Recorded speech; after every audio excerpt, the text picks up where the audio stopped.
Cognitive psychology tells us that the unaided human mind is vulnerable to many fallacies and illusions because of its reliance on memory for vivid anecdotes rather than systematic analysis. Cognitive psychology is interested in memory and many of the mental processes, and we're often interested when things go wrong. Cognitive psychology's main assumptions are that the cognitive processes can be investigated. So, what you're going to cover: study of internal mental processes is a key function of cognitive psychology, a key goal, the role of schema, the use of theoretical and computer models to help us make inferences about mental processes, and the emergence of cognitive neuroscience, a very promising field, a field in which Steven Pinker himself is currently researching. So, history and context. This really emerged out of behaviorism from dissatisfaction with the black box approach, i.e. this idea that information comes in and, like Skinner's rats, stimulus comes in and they behave. There was no account of what happened in between, what's referred to as mediation processes. It relied heavily on the computer paradigm, a way of looking at something that assumes that humans operate a bit similar to a computer. So, if you think about it right now, my voice is being translated by a microphone and taken into the computer and actually processed.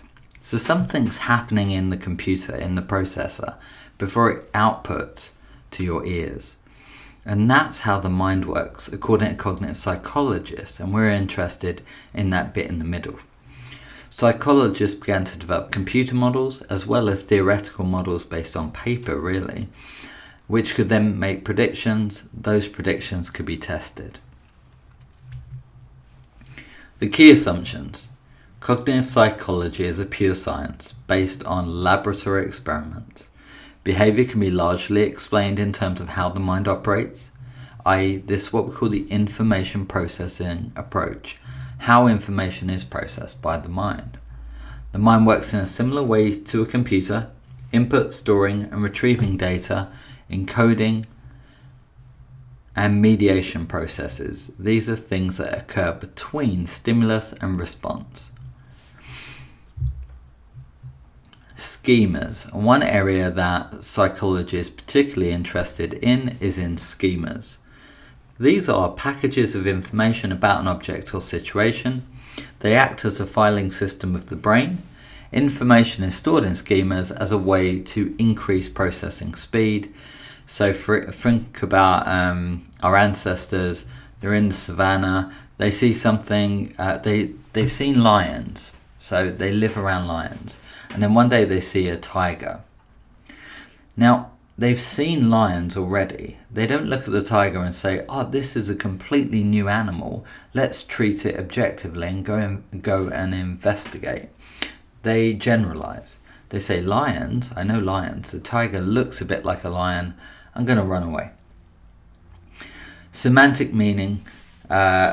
Associations are really important in schemas. So if you think about it, you have a schema of a cat, but within that schema contains other concepts such as mammal. In this case, sports car incorporates in its schema other concepts like expensive, fast, shiny, small. A house might be expensive, but it's not a sports car. So they're linked, but they're not encompassing. And it acts as a shortcut. And this can lead to stereotyping and misattribution. Boys like skateboards and girls like dollies. That's because your schema has formed that particular way. So one of the early pieces of research on schemas comes from Bartlett, 1982. And he investigated the extent to which people fill in the gaps of their memory with previous information. So he gave them an unfamiliar story from a Native American tribe called the War of the Ghosts. They then had to recall that story. What he found was that they missed out details, they added emphasis to some parts where there was no emphasis before, and they changed the order of the incident. This suggests that they were